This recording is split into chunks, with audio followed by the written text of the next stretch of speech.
Nuevamente llegamos al fin del año. Nuestra economía no crece.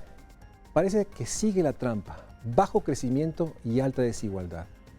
¿Qué más debemos hacer como nación? ¿Cómo podemos construir este México social que implica necesariamente crecimiento con equidad? Es decir, ¿cómo logramos generar empleos dignos? Para hablar de ello, hemos invitado al Estudio de México Social al doctor Jaime Ross para poder comentar su libro que propone una serie de acciones inmediatas, urgentes yo diría, para poder generar el crecimiento con equidad que implica generar un México social para todos. De eso hablaremos el día de hoy. Desde hace ya 3 décadas la economía mexicana se encuentra estancada.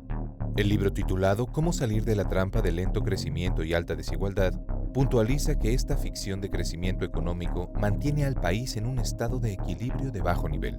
El Dr. Ross Bosch analiza el déficit agudo de infraestructura en el sur del país, la situación de la carga fiscal que limita la inversión en servicios públicos, el bajo nivel de intermediación financiera, el tipo de cambio real crónicamente sobrevaluado que detiene la inversión privada nacional, así como los salarios reales bajos y estancados que frenan la expansión del mercado interno.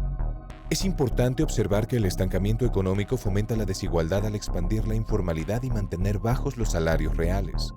De acuerdo con los datos de la Encuesta Nacional de Ocupación y Empleo, al inicio del 2014 había 2 millones de personas que no tenían un puesto de trabajo.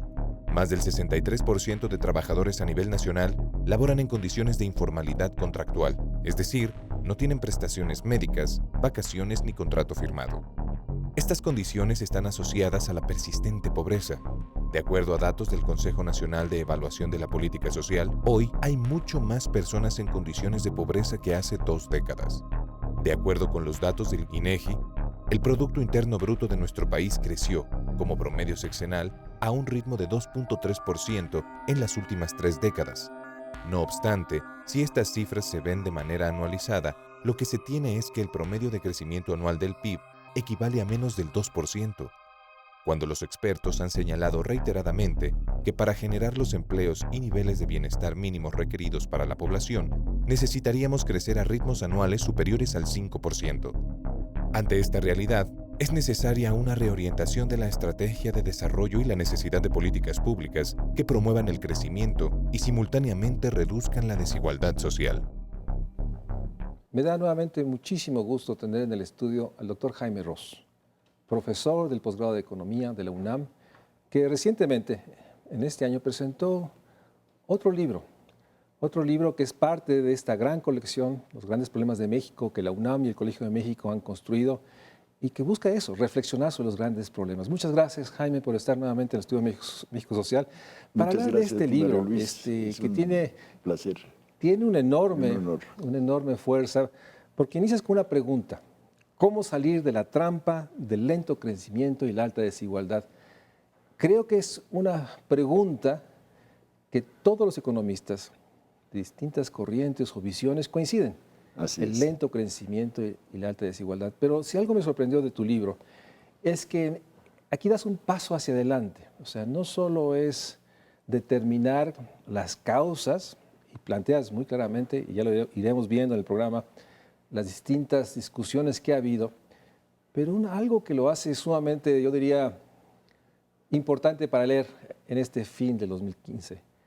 Haces una revisión crítica, positiva de las reformas, y inicias con una reflexión que me hacía notar el doctor Cordera, de que sostienes, y sostienes bien, que las reformas que se han hecho en esta administración del presidente Peña tienen muchas virtudes, pero la única que no logran articular es la de generar crecimiento. Entonces, empecemos por el principio. ¿Qué tan grave o qué tan, digamos, crudo es esta realidad del bajo crecimiento? Inicias con una reflexión, 3 décadas de bajo crecimiento y alta desigualdad. ¿Por qué esa es la pregunta central de tu libro? Bueno, efectivamente, creo, como lo dices, que todos los economistas están de acuerdo en esas 2 premisas básicas. La economía mexicana desde hace más de 30 años ya, desde principios de los 80s, está estancada, o si no estancada estrictamente hablando, creciendo a un ritmo muy insuficiente. ¿Insuficiente para qué? Insuficiente para reducir el subempleo, reducir la informalidad, reducir la pobreza a lo largo del tiempo. Es un ritmo de crecimiento muy, muy bajo, de los más bajos de América Latina, que no es una región que se distinga por un alto crecimiento, muy insuficiente para atender los gravísimos problemas sociales que enfrenta nuestro México de hoy en día. Y también creo que estará todo el mundo de acuerdo en que México es un país de muy alta desigualdad. Es un país en un subcontinente, la región latinoamericana, que es la región de más alta desigualdad en el mundo entero, y que además, y México es uno de los países, no es de los países necesariamente más desiguales dentro de América Latina, pero es un país desigual en una región muy desigual, en el cual además es muy probable que lo que medimos como desigualdad a través de las encuestas de ingreso y gasto de los hogares, por ejemplo, esté subestimando la verdadera magnitud de la desigualdad. O sea, es mucho mayor de los datos que tenemos. Es mucho mayor que lo que los datos muestran, muy probablemente. Esto lo vamos a saber, relativamente pronto, espero, porque el INEGI ya ha facilitado el acceso a los, más bien el SAT le ha facilitado al INEGI el acceso a los datos fiscales y el INEGI a su vez a los investigadores, los datos fiscales sobre los ingresos altos en México. Los muy, muy altos. Los muy, muy altos, que ese es el problema de medición de la desigualdad en México, y los ingresos muy, muy altos simplemente no aparecen en la encuesta. La encuesta está truncada, no cubre los ingresos muy, muy altos, por diversas razones. En todos los países pasa algo similar, se subestiman los ingresos altos y no se captan los ingresos altos. Simplemente los individuos y familias de ingresos muy, muy altos no aparecen en la encuesta. Sí, no están ahí. Pero déjame preguntarte, cuando dices bajo crecimiento, ¿estás hablando que cualquier crecimiento económico menor al 3% considerarías que es bajo, o mejor al 4%? O sea, ¿cuál es la cifra referente en la cual tú podrías decir que es el bajo crecimiento? Hablamos de 2.2, 2.3 los últimos años, y ha sido una enorme, digamos, tendencia que siempre está abajo del 2.52. Pero Así es. creo que cuando te refieres a eso, es que la cifra, digamos, deseable para decir de un crecimiento, no sé si la palabra es óptima, un crecimiento mínimo para una economía de este tamaño, que es otro tema que tocas frecuentemente, haces referencia, que muchos de los procesos son muy relevantes, sobre todo si tenemos en imagen el tamaño de nuestra economía. Cuando hablas de bajo crecimiento, ¿es cualquier crecimiento abajo de qué cifra? Bueno, se puede poner la barrera en donde más convenga, de acuerdo con el problema que se quiere ilustrar. Pero digamos que para que México pudiera absorber a la creciente fuerza de trabajo en empleos formales bien remunerados, tendría que estar creciendo a tasas del orden del 5% anual. Ya ha estado muy lejos de hacerlo. El único periodo muy breve en que crecimos alrededor del 5% anual fue la segunda mitad de los años 90, después de la crisis del 94-95. Sí. Aparte de ese periodo que termina en el 2000, hemos estado creciendo a tasas de entre 2,5% al año. Después de la crisis del 2008-2009, la situación ha empeorado, porque veníamos con una tendencia de crecimiento en los años 2000 del orden de eso, 2,5, quizás hasta 3 en algunos años, y con la crisis del 2008-2009 nos apartamos de esa tendencia y no tendemos a volver a la tendencia anterior, sino que nos apartamos crecientemente de ella, es decir, estamos creciendo menos hoy en día, en los últimos años, de lo que solíamos crecer a las tasas ya bajas de los años 2000, antes del 2008-2009. O sea, realmente estamos en una situación de muy, muy bajo crecimiento, ¿no?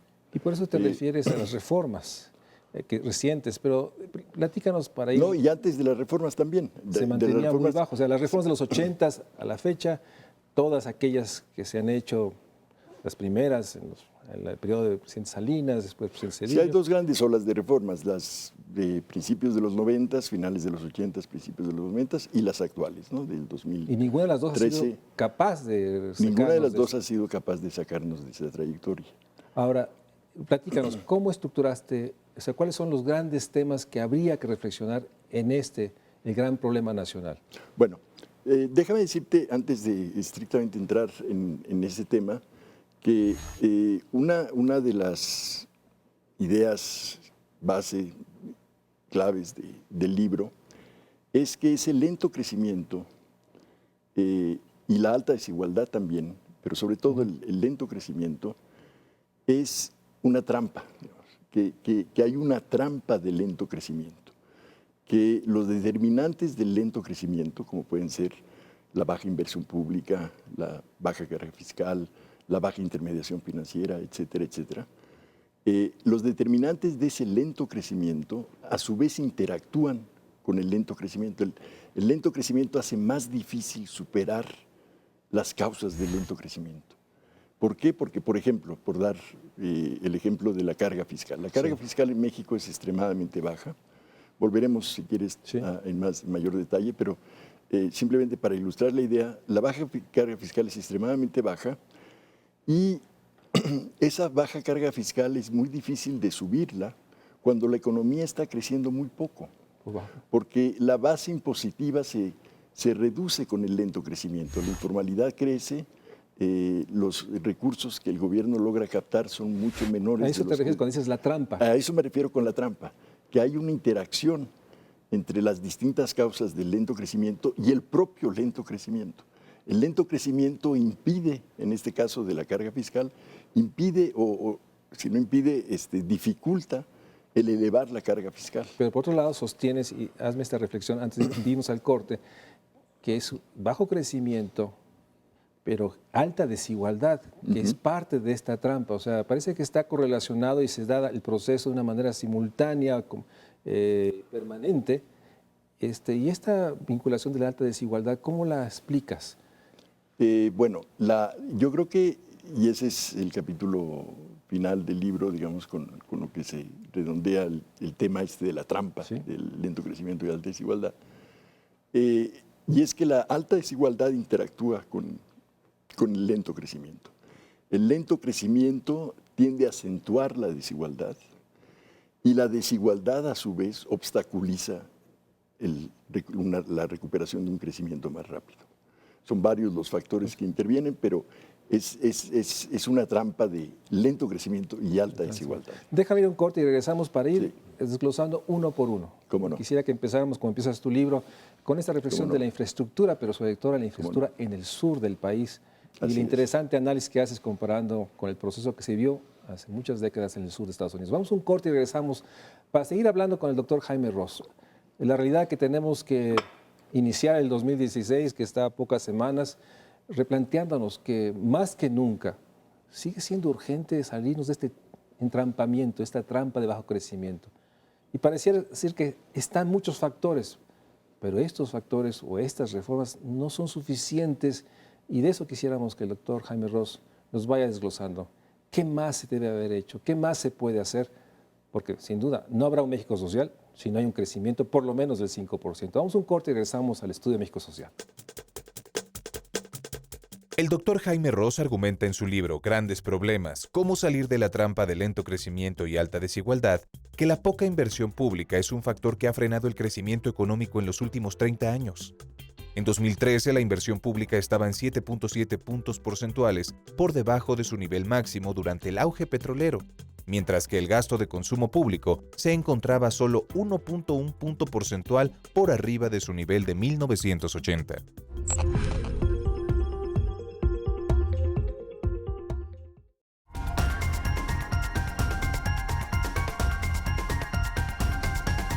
Jaime, tu libro lo inicias haciendo una reflexión muy poderosa sobre la urgencia de mayor inversión pública. Así es. Y lo refieres a infraestructura.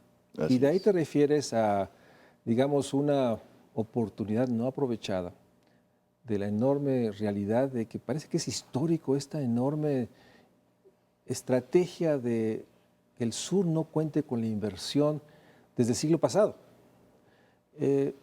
¿Por qué el énfasis? ¿Por qué el subrayado en el sur? ¿Y hasta qué punto bueno, lo documentas muy bien, esta realidad de que la inversión realmente tiene niveles de hace 3, 4 décadas?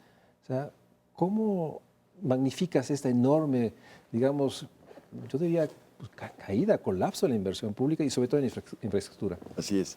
Bueno, la inversión en infraestructura, perdón, la inversión pública primero, el año pasado, en 2014, llegó a ser como porcentaje del Producto Interno Bruto, del PIB, de menos de 4%, 3.9%, que es el nivel de inversión pública como fracción del PIB más bajo desde 1946. Digo, esa es una cifra realmente O sea, más bajo todavía dramática. que la inversión pública durante la década perdida de los 80, en medio de la crisis de la deuda y de la crisis del petróleo después del 86, en donde hubo que hacer unos ajustes fiscales brutales que redujeron el gasto y la inversión pública en esos años.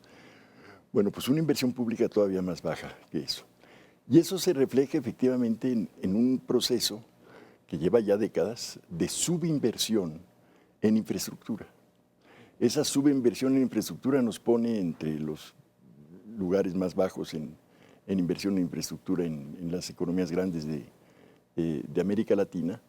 Y es notable que efectivamente ese déficit de infraestructura que se ha creado a raíz de la subinversión que hemos tenido es especialmente grave en el sur del país.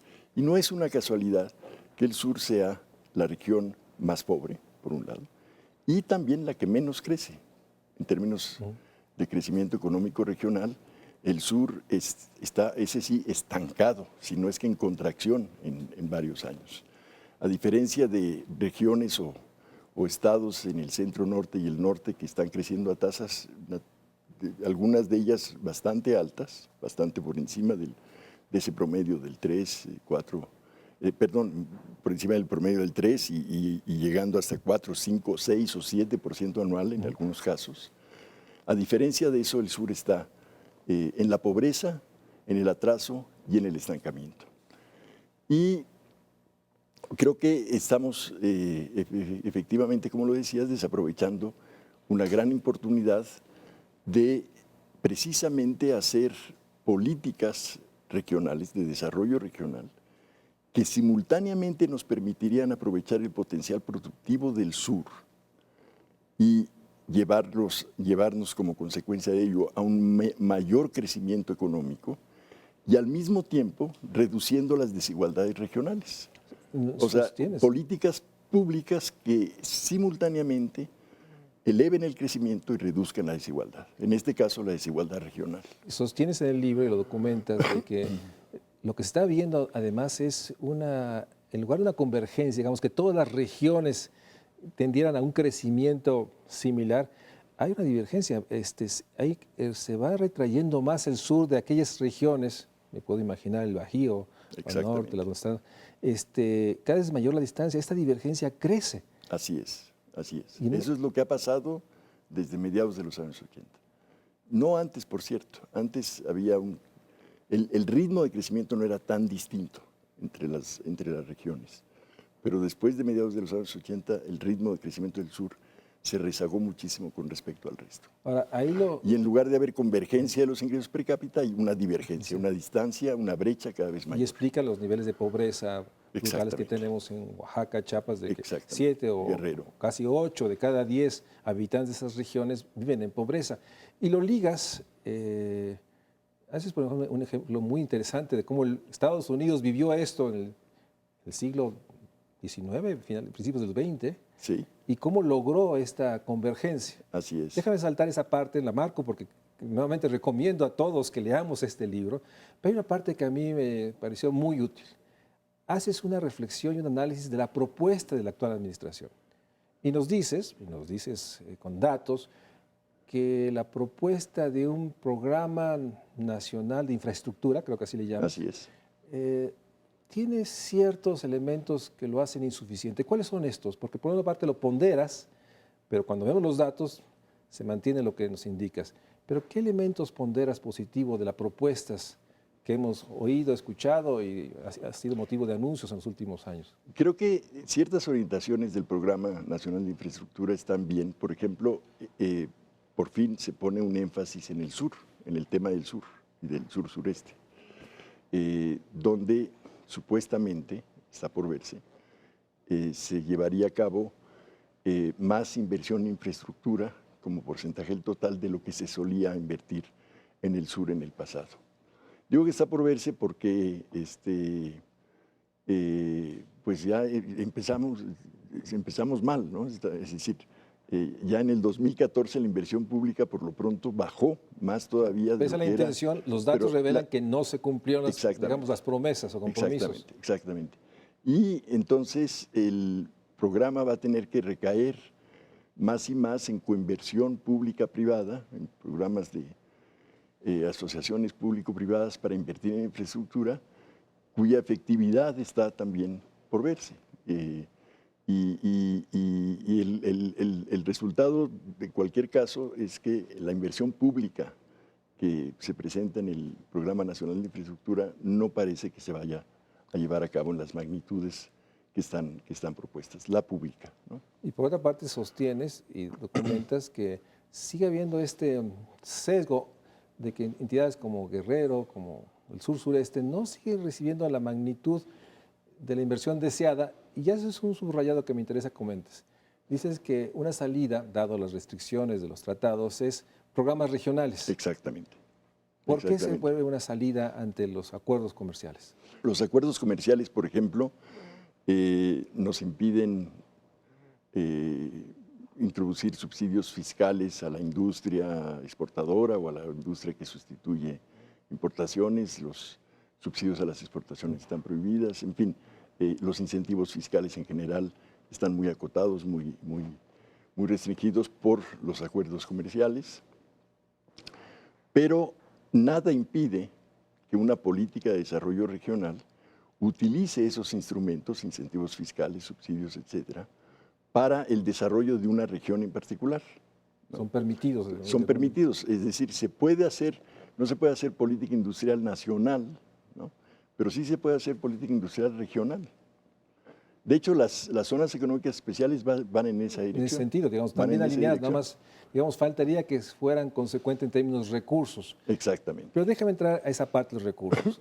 La carga tributaria, una parte de la explicación, por lo menos la explicación en tu libro, es que hay poca inversión pública, pero también es un reflejo de la debilidad fiscal del Estado. Exactamente. Y nuevamente, hubo una reforma fiscal que comentas.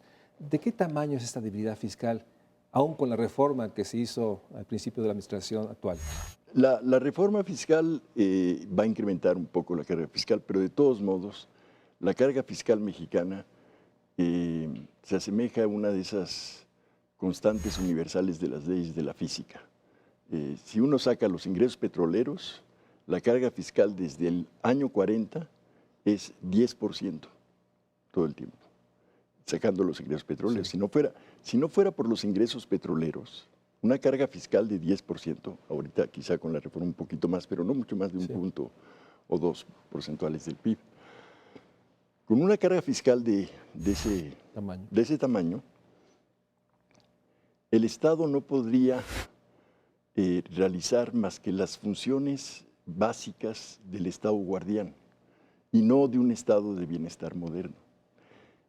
Una carga fiscal del 10% es lo que tenían Estados Unidos, Francia, Inglaterra, Suecia, a principios del siglo XX, cuando tenían estados guardianes, ¿no? Sí. Protectores del orden y de los derechos de propiedad, básicamente las funciones más básicas, digamos, del Estado moderno, ¿no? Pero no un Estado social. Cuando esos países, de nuevo Estados Unidos, Suecia, Francia, Reino Unido, llegaron a los niveles de desarrollo económico de México hoy, los niveles de ingreso por habitante que hoy tiene México, sus cargas fiscales eran de alrededor del 30% del Producto Interno Bruto. 20 puntos más. 20 puntos más de lo que tiene México, al nivel de desarrollo económico que tiene México. Entonces, es una carga fiscal tan baja que no permite generar los recursos necesarios para invertir, hacer inversión pública en la magnitud que se requiere, ni siquiera para proveer buenos servicios públicos en las cosas más básicas como son la educación, la salud, la seguridad. Y ahí hay una trampa fiscal de la que hablo en este capítulo, porque los servicios públicos son muy deficientes, insuficientes, porque no se gasta lo suficiente en ellos, porque la carga fiscal es muy baja. Y la carga fiscal es muy baja porque nadie quiere pagar más impuestos precisamente porque los servicios públicos son muy malos. Ahí está la trampa, o sea, no genera incentivos a contribuir. Es un equilibrio de bajo nivel, digamos, ¿no? Y nos quedamos ahí en esa constante universal del 10% de carga Déjame hacer un corte porque tu libro también, nuevamente subrayo, la fortaleza es que propones acciones a seguir, acciones que parecen muy lógicas desde mi punto de vista y probablemente muchos otros, pero me gustaría que regresando del corte nos hagas el comentario cómo podemos incrementar o fortalecer la carga fiscal del Estado, más bien los recursos fiscales para que cumpla el cometido de un Estado que genera bienestar. Vamos a un corte y regresamos para seguir comentando esta debilidad del Estado que está en el centro, en el inicio del libro, de los grandes problemas nacionales, la trampa del bajo crecimiento y alta desigualdad, en términos de que el Estado se ve enormemente restringido, no obstante una reforma que, de acuerdo a los datos que han hecho el doctor Rosso y otros, probablemente al 2018 solo incrementa en 2 puntos, casi 3, muy insuficiente a estos niveles de ingresos necesarios para un Estado social, un Estado que realmente logre cumplir sus funciones. Vamos a un corte y regresamos al Estudio México Social. De acuerdo con el Dr. Jaime Ross, mientras que la tasa máxima del impuesto sobre la renta a las personas físicas tuvo una tendencia a la baja, que la llevó de 55% a principios de los 80 a 28% en 2009, para luego recuperarse a 35% con la reforma fiscal reciente, el IVA ha tenido que aumentar con oscilaciones, pasando del 10% en sus orígenes a 16% en la actualidad.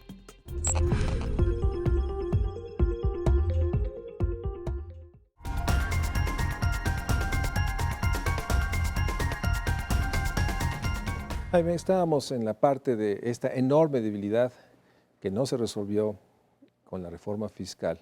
Es más, con un asunto que para muchos nos resultó sorprendente, el compromiso de esta administración de no hacer una nueva reforma fiscal, de alguna manera renunciando a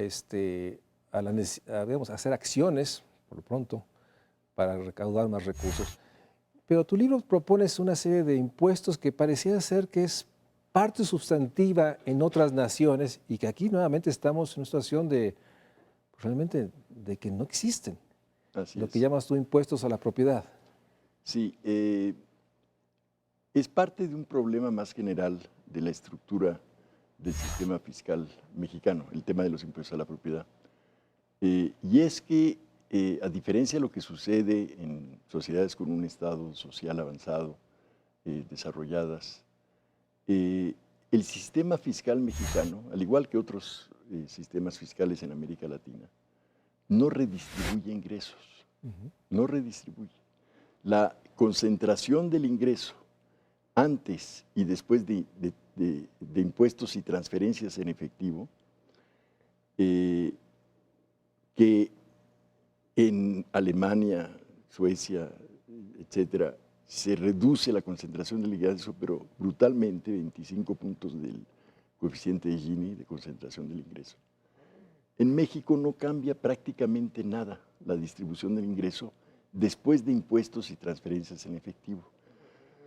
Después de impuestos y transferencias en especie, es decir, contando los servicios de salud para los estratos de ingresos más bajos, de salud y de educación, mejora un poco la situación, pero de todos modos estamos muy lejos de un sistema fiscal moderno que redistribuya los ingresos y atenúe la desigualdad que generan la distribución del ingreso de mercado, digamos, antes de impuestos y transferencias. Y las razones de eso son varias. Entre otras, los ingresos a la propiedad son prácticamente inexistentes en México. Los impuestos a las herencias no existen. A las grandes fortunas heredadas no hay impuesto en México. ¿En otros países de qué tamaño es este impuesto? Pues puede ser del 40% en las grandes fortunas. Aquí realmente... Aquí no hay, Déjame decir que simplemente no hay. recientemente en alguna reunión lo comenté, incluso de familiares, y bueno, realmente lo veían como algo totalmente, no solo imposible, pero con un rechazo total. Parece que... Hay un rechazo al impuesto de herencia. Así es, Sí. y comentaste también el tema del impuesto predial como otro Así elemento. es. La recaudación vía impuesto predial es ridículamente baja, de menos de un punto porcentual del PIB en México, mientras alcanza 4%, 5% en otras sociedades. Pero el tema central podría ser la debilidad para redistribuir. Para redistribuir. Y los impuestos a la propiedad y a los ingresos muy altos, los impuestos progresivos a los ingresos muy altos, tienen que jugar un papel muy importante para que el sistema fiscal realmente sea redistributivo, redistribuya el ingreso. Los ingresos que pagan, los ingresos muy altos en México son extremadamente bajos. 35%. Bueno, la tasa máxima del impuesto sobre la renta, pero las ganancias de capital tienen un impuesto de 10%, y antes no tenían, ¿no? De manera que... nuevamente, digamos, buenas intenciones, pero finalmente no suficientes. O sea, sí. Todos estamos de acuerdo que este 10% a las ganancias de capital es bueno, pero fue insuficiente. Exactamente. Y el 35% que subió de 30 a 35, ¿no? La tasa máxima al impuesto sobre la renta, pues se queda todavía muy corta del promedio de la OCDE, que es del 46%, y desde luego mucho más corta que la de sociedades realmente civilizadas, como son las escandinavas, donde las tasas marginales máximas al impuesto sobre la renta de las personas físicas pasan del 50%, ¿no? Hago un cálculo en el libro, en el tema de la reforma fiscal, de cuánto recaudaría un impuesto efectivo del 50% al 1% más rico de la población. Nada más al 1% más rico de la población. Bueno, el 1% más rico de la población, según estimaciones que han hecho varios autores, oscila entre 21% y 30% del PIB total. Sí. El 1% más rico puede llegar a tener hasta el 30% del ingreso total. Con un impuesto del 50% efectivo a ese ingreso, puedes simplemente duplicar o más que duplicar la carga fiscal en México. Sí, y realmente darle capacidad al Estado para tener esta posibilidad de distribuir y de construir infraestructura. De hecho, si eliminaras todos los impuestos que hay y pusieras solo ese impuesto, un impuesto progresivo al 1% más rico, generarías entre 10 y 15% del PIB, o sea, mantendrías la carga fiscal actual o la aumentarías en un 50%.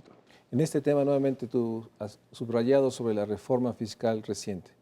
Fue una reforma que tenía buenos alineamientos, pero fue insuficiente. ¿Esa sería la conclusión que podrías poner? Yo creo que sí. Yo creo que, digamos, ante el dilema de irse por aumentar el ISR, el impuesto sobre la renta, o generalizar y aumentar el IVA, se fue por el primer camino, y creo que eso fue acertado. Ahora pasemos a la otra parte. O sea, mucho del discurso predominante es el papel importante que deben tener los sistemas financieros, como un elemento que nuevamente nos pueda impulsar a mayores crecimientos. ¿Cómo observas y describes en tu libro el sistema financiero y bancario del país? ¿Cuál es tu evaluación que pones y después entraremos a las propuestas que se han hecho? Sí. Este es otro aspecto. En cada uno de los aspectos que trato en el libro, sitúo a México en la comparación internacional. Así es. ¿No? En carga fiscal estamos muy mal, en infraestructura estamos muy mal comparativamente. En el sistema financiero estamos pésimo, pésimo. El crédito al sector privado por parte del sistema bancario mexicano es de los más bajos como porcentaje del Producto Interno Bruto en América Latina, que no es un continente, una región que se caracterice por niveles muy altos de crédito bancario como porcentaje del PIB. Está entre los niveles más bajos de la OCDE y de América Latina cuando consideramos el conjunto de países de la OCDE y de América Latina. Esto en parte es un problema histórico que ha venido desde hace décadas, desde los 60 nunca alcanzó más allá del 30 y tantos % el crédito al sector privado, el crédito bancario del sector privado como porcentaje del PIB, pero empeoró mucho la situación con la crisis del 94-95, cuando se desploma verdaderamente el crédito al sistema, al sector privado por parte de la banca. Se ha recuperado un poquito, pero seguimos en niveles extremadamente bajos. Es muy difícil, es decir, el sistema financiero mexicano no está cumpliendo con la tarea de canalizar el ahorro de la sociedad hacia la inversión y la actividad productiva, porque no solo el crédito al sector privado es bajo, sino que no se canaliza precisamente a la actividad empresarial y productiva. Dentro del 20% que es aproximadamente el crédito bancario del sector privado, solo menos del 7% es crédito a la actividad productiva, es crédito empresarial, crédito a las empresas. Lo demás se va al gobierno por créditos que no necesitan ser monitoreados sin riesgo alguno. Se va a tarjetas de crédito al consumo, y luego los bancos resultan muy rentables con esas dos funciones, más el cobro de todo tipo de servicios financieros, comisiones sobre todo tipo de servicios financieros que no son parte de la función de intermediación. Así es, no distribuyen, digamos, el crédito, el ahorro que genera la sociedad. Y lo sorprendente es que es el mismo banco que puede estar en otro país y ahí no tiene las enormes ganancias que le produce esta intermediación bancaria. Y nuevamente, para concluir este bloque, pero entonces la reforma que se hizo, nuevamente, fue insuficiente. O sea, ¿cómo la valorarías? También digamos, la idea de hacer una reforma financiera con el lema de la reforma que es más crédito y más barato, digamos, eso está bien encaminado. Digamos, trata de ampliar la oferta de crédito y a tasas más bajas, ¿no? Para que realmente se canalice a la actividad productiva. Pero a mi modo de ver, se perdió una oportunidad por cambiar la regulación del sistema bancario para modificar los incentivos de los bancos y canalizarlos hacia el crédito a la actividad productiva.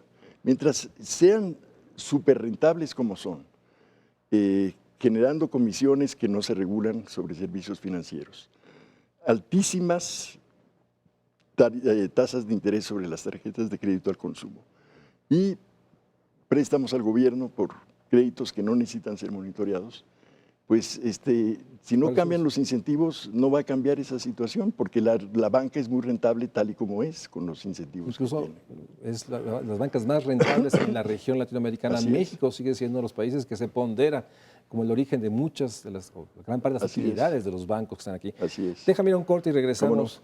Y vamos a tener que correr en el último espacio porque finalmente tenemos el tema del salario y el tema final el tipo de cambio, como las otras dos grandes elementos que, como tú sostienes en el libro y sostiene Jaime Ross, este entrampamiento parece ser que es de una profundidad y una complejidad que nos hace sentir pues una percepción que quiero adelantar. Como estamos, no hay manera no es un tema de que las reformas lleguen a darse o madurarse, o sea, están construidas de tal manera que no hay los incentivos, por usar una palabra muy de economista, que aliente una nueva manera de desarrollo que permita realmente generar el crecimiento necesario para generar equidad, enfrentar la desigualdad y generar un Estado que cumpla las funciones que están marcadas. Vamos a un corte y regresamos al Estudio México Social para hablar de las acciones que se tienen que seguir haciendo o se tienen que seguir revisando a fin de salir del estancamiento económico y de la alta desigualdad. De acuerdo con el Dr. Jaime Ross, la política industrial es un instrumento indispensable para promover el desarrollo económico, toda vez que ayuda a descubrir nuevas industrias que puedan crear y fortalecer las ventajas competitivas dinámicas de una economía. A esta visión cabe agregar la necesidad de fomentar los servicios modernos que constituyen una parte creciente del valor agregado en los bienes finales producidos por la industria manufacturera. Argumenta que México no puede seguir basando su inserción económica internacional en los bajos salarios y en las maquiladoras intensivas en trabajo.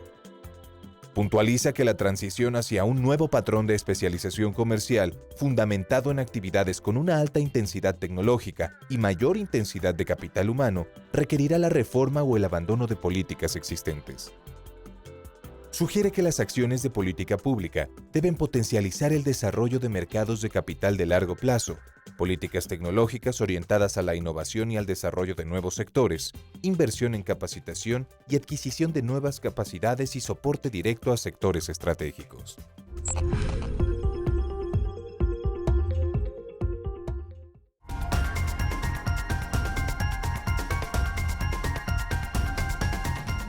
Lamentablemente tenemos solo 10 minutos y quisiera pasar rápidamente cuenta a los otros dos capítulos. La situación del salario, la situación del tipo de cambio, como dos elementos que son parte de este entrampamiento. Empecemos por el tipo de cambio. Sostienes bien que ha estado sobreapreciado, sobrevaluado, y esto ha sido parte del problema de que nuevamente esta noción de un país con enclaves manufactureros, maquiladores, que no tienen encadenamientos, y que nuevamente generan esta divergencia entre las regiones y que tiene que ver con una parte que está ahí adentro, ¿no? No tenemos una política industrial propiamente que haga estos encadenamientos y seguimos encadenados al devenir del mundo global, básicamente la economía americana. En ese sentido, déjame entrar, o sea, las acciones, las reformas, ¿cuáles fueron sus limitaciones? ¿Por qué no logramos esta, digamos, integrar la política cambiaria como un elemento, incluso sostienes que sea un elemento más inmediato para promover, digamos, una industrialización, un encadenamiento? Haznos este vínculo que pones en el libro. Sí, una de las cosas que comento en el libro es que el Tratado de Libre Comercio de América del Norte se asemeja a, sin política cambiaria adecuada y sin política industrial, se asemeja a tratar de diseñar y construir un motor muy potente y luego alimentarlo con agua en lugar de gasolina. Y es que efectivamente el Tratado de Libre Comercio de América del Norte, sin una política de tipo de cambio real que impulse la actividad manufacturera, no solo las exportaciones, sí, la actividad manufacturera local, sustitutiva de importaciones, muchos de ellos. Muchos de estas exportaciones que tenemos están desencadenadas, digamos, del resto del aparato productivo, precisamente por esa tendencia recurrente a la apreciación cambiaria, porque no resulta viable que haya proveedores locales de los grandes exportadores, porque no son competitivos al tipo de cambio que afortunadamente recientemente se ha ajustado, pero que tradicionalmente había sido un tipo de cambio muy sobrevaluado, sí, con tendencia, digamos, recurrente a la apreciación cambiaria real. Y este problema del tipo de cambio real apreciado tiene a su vez que ver con la política monetaria, ¿no? Sí. Por eso lo discuto conjuntamente con la política monetaria y el régimen de metas de inflación, porque en la medida en que el Banco Central tiene un solo objetivo de política, que es mantener la inflación baja, la estabilidad del poder de compra de la moneda nacional, en una economía tan abierta como es la mexicana hoy, donde el tipo de cambio tiene muchos impactos, entre ellos en los precios, costos, etc., pues resulta muy tentador tender a utilizar el tipo de cambio como un elemento, como un elemento de freno a la inflación. Sí. Y eso es lo que ha contribuido a esa tendencia recurrente a la apreciación del tipo de cambio real. Y no se realizó realmente ninguna reforma que revirtiera este mandato del Banco Central. No, y seguimos ahí, digamos, en un entrampamiento muy profundo. No. Una solución podría ser revisar el mandato constitucional del Banco Central, que no sea nada más inflación, sino también crecimiento y empleo, ¿no? Que incorpore y que use esta política monetaria. Exacto. El otro tema es el tema del salario, que está muy vinculado en términos de lo que sostienes, que ha sido un instrumento que mantiene absurdamente bajo el mercado interno, no logra ser un instrumento. Y hace un recuento histórico, como el salario mínimo ha sido un instrumento nuevamente que no se ha hecho andar y sigue generando este enorme entrampamiento. Para mí, la verdad, la triste historia del salario mínimo real en México es debería ser motivo de vergüenza nacional, la verdad. Es el salario mínimo real más bajo de América Latina, o al menos de los países con información que aparecen en el libro. Es el salario mínimo real en paridad de poder adquisitivo de América Latina. Es si no me equivoco, es el único también que está por abajo del umbral de pobreza per cápita. Y hemos llegado a eso por la vía de una política salarial que viola flagrantemente y todo el tiempo el mandato constitucional que tiene la Constitución, el artículo que está en la Constitución cuando define 123, lo que debe ser. fracción sexta, establece claramente que el salario mínimo es un salario que permite a una familia, déjame sintetizar, vivir con dignidad. Exactamente. ¿No? Es realmente una de las flagrancias más grandes del Estado mexicano. Exactamente, exactamente. Y ha sido utilizado también en la misma dirección que el tipo de cambio para frenar la inflación. Y ahí realmente no ha habido más que muy pequeños ajustes, una sola zona económica, una zona de salario mínimo, o sea, ahí realmente no ha habido aquí no ha habido intención. Nada. Desindizar el salario mínimo costó ya más de un año. Sí, y realmente y todavía no se toman los pasos necesarios para... digamos, de los pendientes más urgentes. Ese es uno de los pendientes más urgentes en mi opinión, efectivamente. Déjame entrar en esta última parte del programa a una interrelación que marcas al final, ya en la parte final del libro. La vinculación entre bajo crecimiento, desigualdad, con criminalidad, informalidad e ilegalidad. Sí son procesos que están interrelacionados. O sea, que están concatenados. Explícanos cómo los percibes este encadenamiento, porque hablamos de ilegalidad, de criminalidad, de informalidad, y pareciera ser que no tenemos este reflejo de que veamos como parte del encadenamiento de una economía en este entrampamiento de bajo crecimiento y alta desigualdad. Sí, en la parte final del libro termino hablando de esta suerte del peligro de caer en un triángulo perverso de creciente criminalidad, estancamiento y mayor desigualdad. Porque una de las mayores consecuencias tanto del estancamiento como de la desigualdad es precisamente la criminalidad. Hay estudios que cito en el libro que muestran cómo los municipios en donde la desigualdad es mayor también son municipios donde la criminalidad es mayor del 2006 a la fecha, donde el crimen organizado comete más actos de violencia y criminales en lugares de la mayor desigualdad. Y el estancamiento es lógico que también contribuya con el ejército delincuencial de reserva que se mantiene por el lento crecimiento, pues contribuya también a esa criminalidad, ¿no? Y el problema de la criminalidad pues, se ha vuelto ya junto con el estancamiento y la desigualdad, pues el problema mayor que tenemos que enfrentar la sociedad mexicana.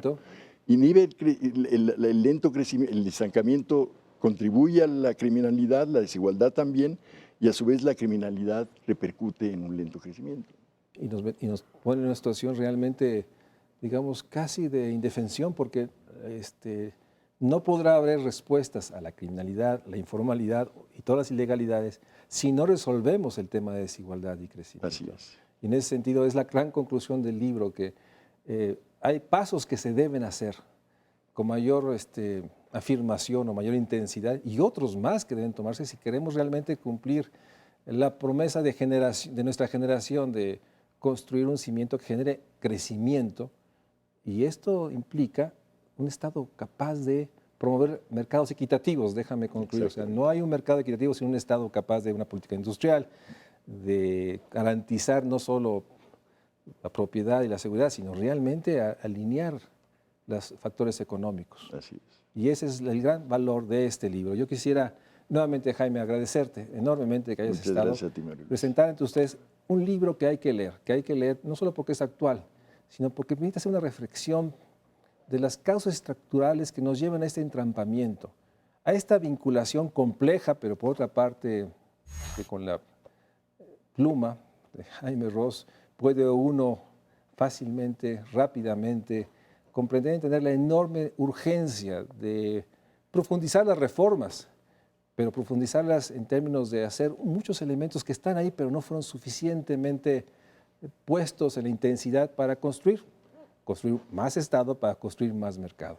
Espero verte pronto, como te decía, no cada vez que presentas un libro, aunque son muy seguidos, pero sin duda es un libro que mucho te agradecemos y es una lectura obligada para este fin de año, a fin de poder tener idea de que aún en su complejidad, sí hay propuestas y acciones que se pueden realizar en este entorno complejo de fin de año que Jaime Ross pone a consideración de todos y que sin duda tienen pues el aval que tiene para nosotros, que nuestra generación considera a Jaime Ross como uno de los grandes economistas mexicanos. Jaime, muchas gracias por estar nuevamente en el Estudio México Muchas Social. gracias a ti, María Muchas gracias a Luisa. ustedes por acompañarme Gracias. aquí en el estudio nuevamente. Muchas gracias. Gracias, Jaime.